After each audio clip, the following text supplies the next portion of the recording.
Assalamualaikum warahmatullahi wabarakatuh. Halo, kami dari Akademi Kebidanan Sentra Bina Yudhistira. Di video kali ini, kami akan membahas tentang siklus menstruasi. Kami terdiri atas 5 orang. Yang pertama ada Hesti Wirabuana, Basilia Selvi, Tika Widiana, Deborah Francisca, dan Jane Safitri. Terima kasih untuk dosen pembimbing kita, yaitu Ibu Mas Ayu Delta SST MKes. Sebelum masuk ke siklus menstruasi, kita harus tahu apa itu menstruasi. Menstruasi adalah pelepasan endometrium atau dinding rahim disertai perdarahan berulang setiap bulan. Endometrium mengalami pelepasan karena sudah tidak dibutuhkan. Penebalan endometrium kembali untuk mempersiapkan penempelan ovum yang telah dibuahi.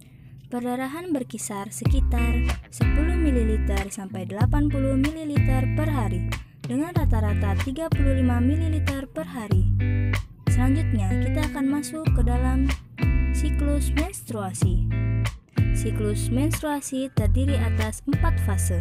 Yang pertama fase menstruasi, fase praovulasi, fase ovulasi, dan fase pasca ovulasi.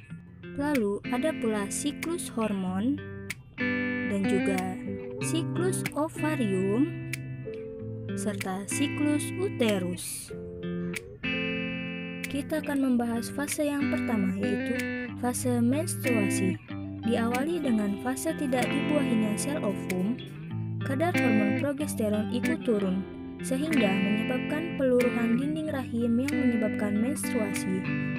Dalam fase ini, hormon FSH dan LH dibantu dengan hormon estrogen membantu mematangkan sel telur. Selanjutnya, fase ini umumnya terjadi antara 3-7 hari dengan rata-rata 5 hari. Yang kedua, kita bahas tentang fase praovulasi atau folikuler, yaitu ketika ovum sudah matang, hormon FSH dan LH mengalami sedikit penurunan, sedangkan estrogen mengalami sedikit kenaikan. Seiring dengan kenaikan hormon estrogen, rahim pun ikut mengalami penebalan. Kedua hal ini terus naik hingga tahap maksimal. Yang ketiga yaitu fase ovulasi. Setelah mencapai titik maksimalnya, hormon estrogen mulai menurun. Pada fase ini terjadi lonjakan hormon LH dan FSH secara mendadak dan tinggi. Hal ini menyebabkan folikel pecah dan mendorong ovum atau sel telur keluar dari ovarium.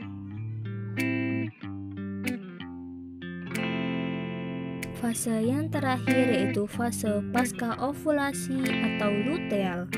Setelah ovum terlepas, folikel yang ditinggalkan membentuk korpus luteum.